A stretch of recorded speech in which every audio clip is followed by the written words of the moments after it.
Vous avez des centaines de milliers de personnes qui arrivent chaque année en France. Ça a un résultat visuel sur le terrain. Vous voyez que la population n'est plus la même sur des portions entières du territoire français. Genre, ne pas voir ça, c'est soit être aveugle, soit être con. Voilà. Parce que c'est la réalité qui s'impose facialement à tout le monde. Là, on commence. D'accord, je suis là pour écouter vos opinions. Les immigrés, les étrangers. Vous êtes africain, vous Ils sont. Vous êtes noir, vous êtes oui, de je suis quelle couleur africain, d'origine. Vous savez, Non. l'espèce humaine, elle a démarré en Afrique. Non, bah, on est tous d'origine africaine.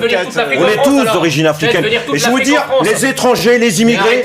Ils bien venir chez vous, mais la prochaine fois, il faut me prévenir si c'est le théâtre des Guignols ou si c'est une émission politique. Si c'est le théâtre des Guignols, vous en êtes le héros, monsieur. Je sais même plus comment débattre. Attendez, monsieur Riancipel. Face à la guignolerie, moi je suis désarmé. Non, mais attendez, si c'est un théâtre des Guignols, vous en êtes le héros. Vous en êtes le héros ici présent.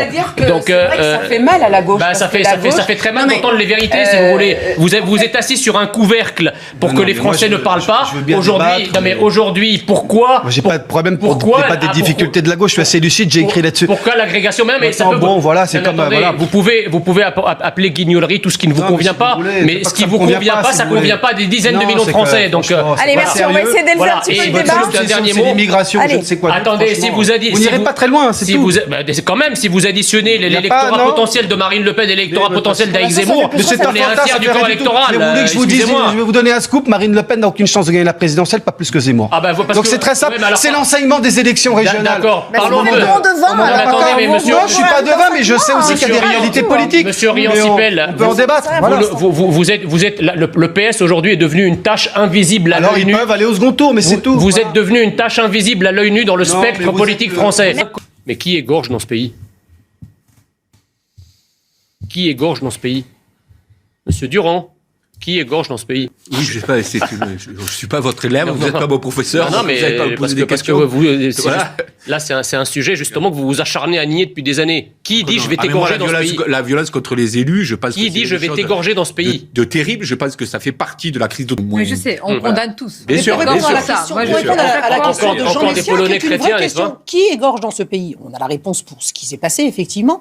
Mais vous savez que c'est quand même... Côté, passez votre quinquennat à présenter périodiquement des excuses aux Algériens, à aller vous fouetter en disant que la France a commis un crime contre l'humanité en Algérie par la colonisation, et en même temps venir aujourd'hui, je dirais, commémorer les harkis. Au bout d'un moment, vos cérémonies mémorielles se percutent, ça n'a plus de sens. C'est vrai qu'on peut s'y perdre. Incroyable, c'est que les écologistes et les gens de gauche qui aujourd'hui brocardent Éric Zemmour pour sa proposition sur les noms, seront les premiers à militer pour le changement des rues à Paris, dans les villes, etc., pour donner des noms de la diversité, etc. Si les noms n'ont pas d'importance, pourquoi s'acharner à rebaptiser des avenues, des boulevards, des rues? Une plaque. Ça, c'est la première chose. Une plaque, c'est pas un enfant.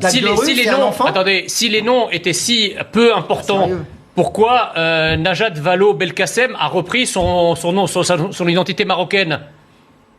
Pourquoi lorsque l'État d'Israël a été créé, l'État d'Israël a exigé de ses diplomates et de ses représentants de prendre des prénoms hébreux? Ouais, mais on est en France. Oui. Peu importe. Non, mais ça veut dire que en France ou ailleurs, ça veut dire que le prénom est effectivement un marqueur identitaire. Ceux qui disent que le prénom.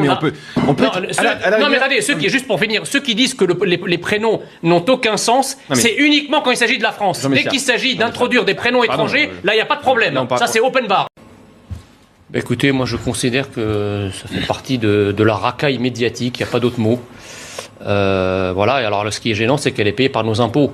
Et le plus étonnant, si vous voulez, bien sûr, son geste est absolument inadmissible et scandaleux, d'un mauvais goût, mais alors, je vous raconte pas, de faire ça, de faire une moustache de Hitler sur une personne d'origine juive le jour de Kippour, mais alors, elle les cumule, si je puis me permettre. Le plus étonnant, c'est qu'effectivement, personne dans la sphère médiatico-politique habituelle dominante n'a eu le moindre mot pour s'en scandaliser.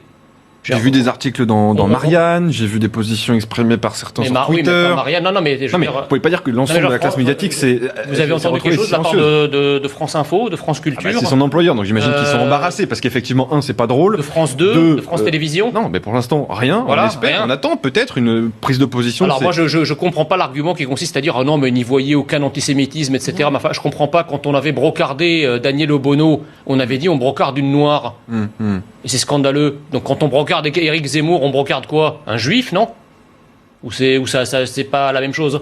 Je sais pas quel est l'intérêt de Charline Vanhoenacker.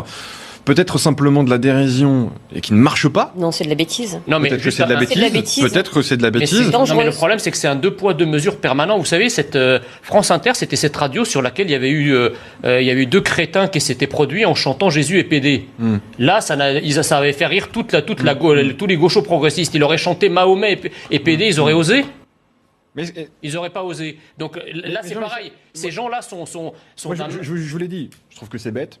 Je trouve que c'est pas drôle. Mais est-ce qu'on n'est pas Charlie dans ce pays? Pardon. On n'est pas Charline, en tout cas.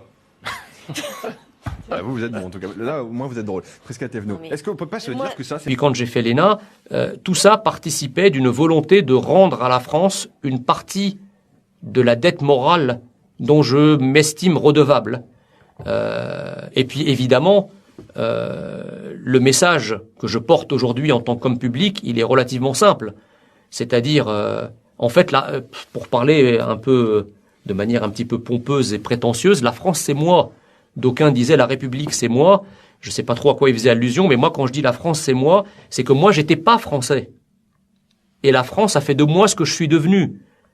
Donc, si quelqu'un se demande qu'est-ce que la France, il a mon exemple devant lui. Parce que moi, je suis pas né français. Je suis pas de parents français. Je suis pas d'ascendance française. Je n'avais rien à voir avec la France avant que j'y arrive. Et le français que vous avez devant vous aujourd'hui est le fruit de la France. Et donc, en fait, c'est très simple. Je n'étais pas français. La France a fait de moi ce que je suis devenu, c'est-à-dire français. Je me bats aujourd'hui pour que la France reste ce qu'elle est, c'est-à-dire française.